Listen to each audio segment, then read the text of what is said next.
Hey, how you doing? This is me talking to myself. Ooh, I need some edge control up there, man. What I have going? It's trying to go away. What came to me is trying to go away, and it's trying to get it before it go. I'm in the spirit. All right, what happened was, it's a seat that I had supposed to take a long time ago. But I'm like this. Yeah, when it comes to God, I'm so serious when it comes to God.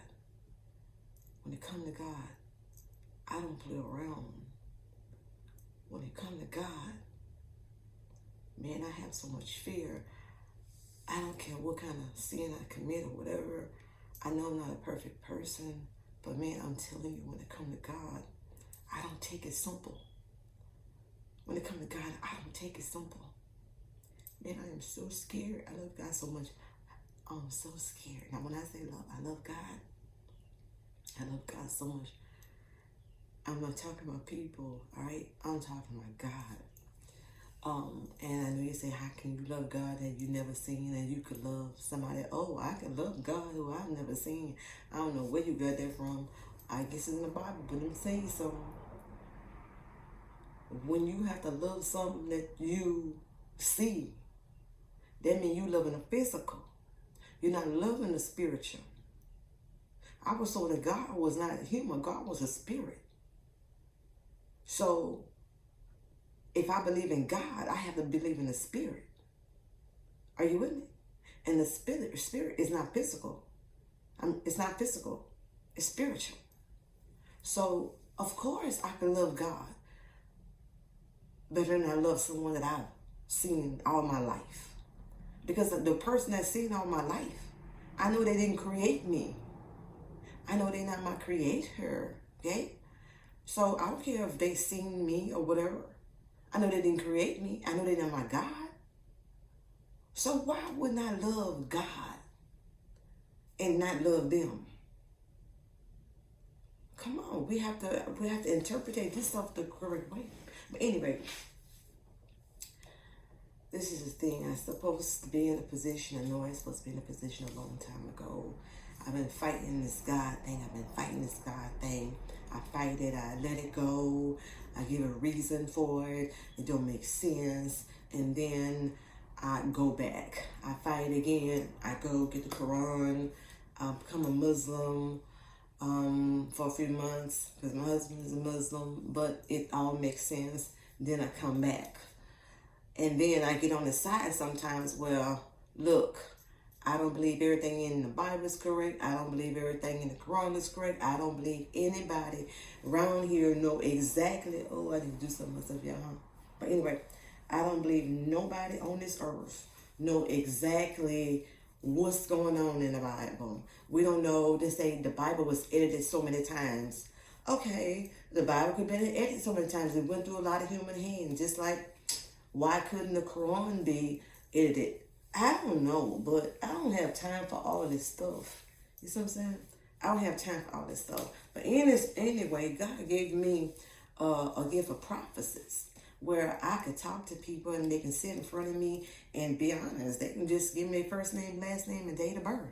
And I mean, when I say me and that person pray first, we pray and then we hold hands and I just kind of feel her spirit. God comes in me. I'm telling you, God comes in me. Hold on now.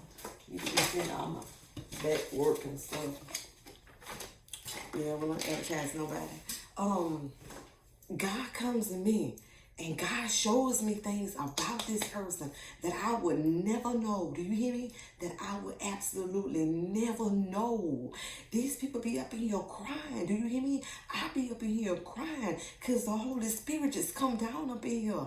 It just come down in here. But sometimes they sit in front of me and I just can't tell them nothing. I mean, I just can't tell them nothing. And I just accept them. I can't tell them nothing. I can only tell them what the Spirit tells me, what God tells me. Oh, and it'd be amazing. And after I finish, I be like completely drained. I mean, just completely crazy drained. So, oh my goodness. That's why I don't do it that much. I don't do it that much. And then I stopped doing it because I was just getting awful gifts. I mean, awful gifts where I feel like I was doing something wrong. You know, I feel like I was ungodly and because I didn't interpretate the Bible and read the Bible and see all the things that the Bible said about how to determine a false prophet or prophetess.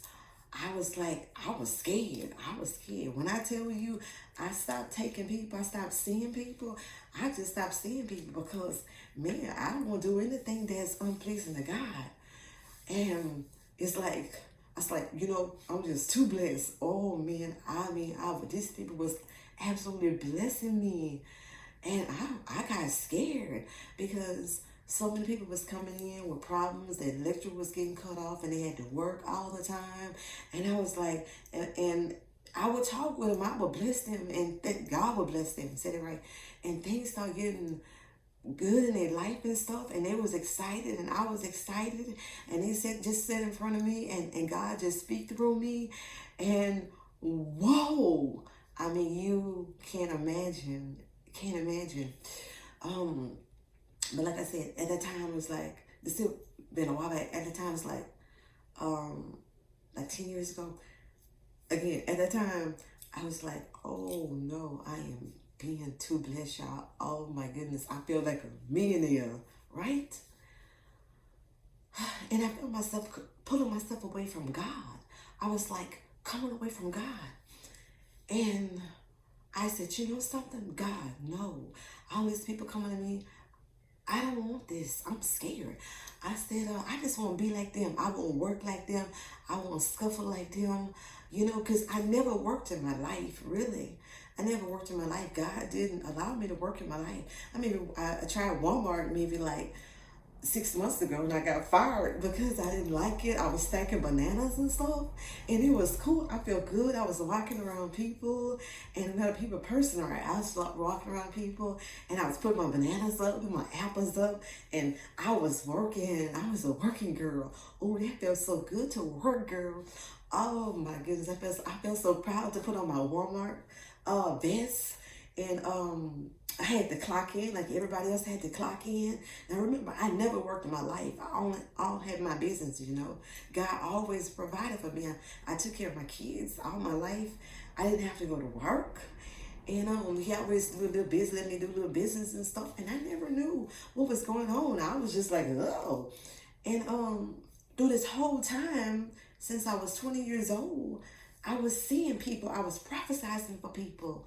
You know, but I didn't know what God had in store for me. So anyway, I was like, God, I don't want this. I don't want this. I'm scared. Let me be like everybody else. I want to work. I want to hustle. I want my electric to get cut off. I'm serious. I want my electric to get cut off. I want to be like everybody else. And my gifts started deteriorating, right? People stopped calling me to come and talk to me.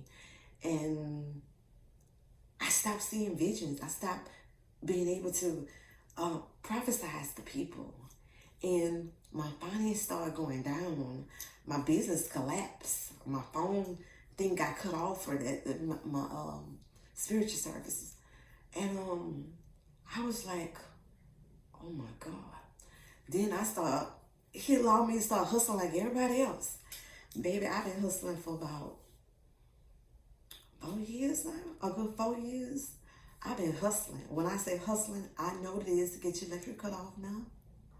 And I know how it is to work. I know how it is to can't sleep at night because you know when your bills going to get paid. I experienced all that because I wanted to please my God. I didn't want to do nothing wrong. People was giving me money. I was being blessed. I didn't have to worry about paying my bills. I didn't have to worry about that. But in the midst of it all, I didn't do tarot cards. I didn't do Ouija board. All this trash. Nobody just sit in front of me. They just sit in front of me. And God just anointed me for me to do this. And I was scared. Sometimes God give us a gift and bless us and we be scared. Man, I was scared. People was talking about, oh, that's hoodoo and this, that, and the other, whatever. I didn't really know. I didn't really know. So I was like, no. Get this away from me. I'm not doing this.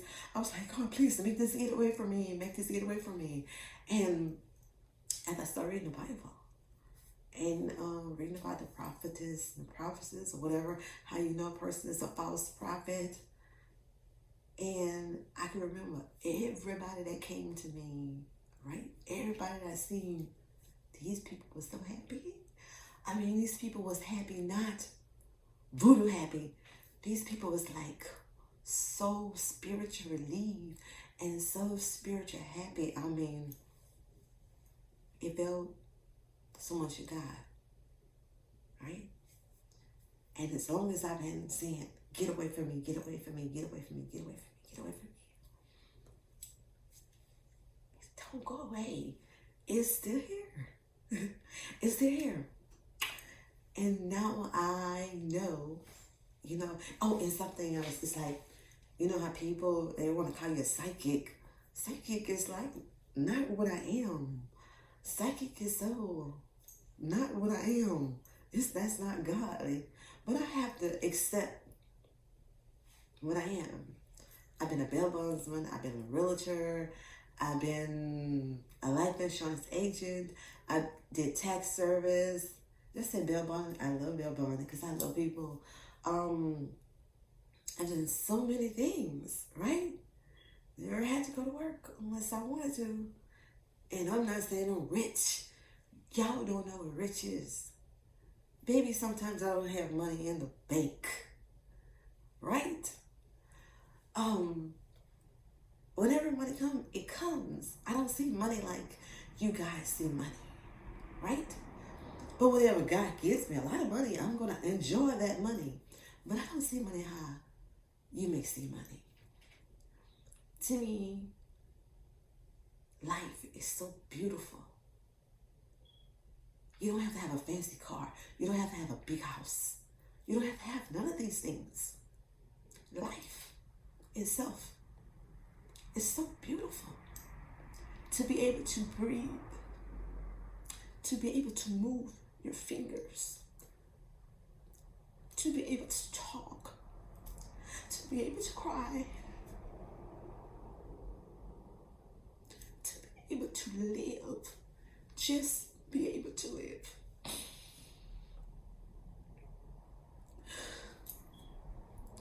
It's such a beautiful gift. Guys, we all, me too, we all need money. We all love nice things. And we all working so very hard to get them.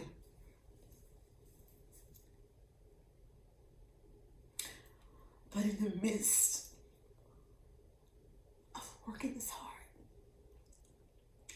don't lose yourself and don't lose touch with God. Because God is so beautiful.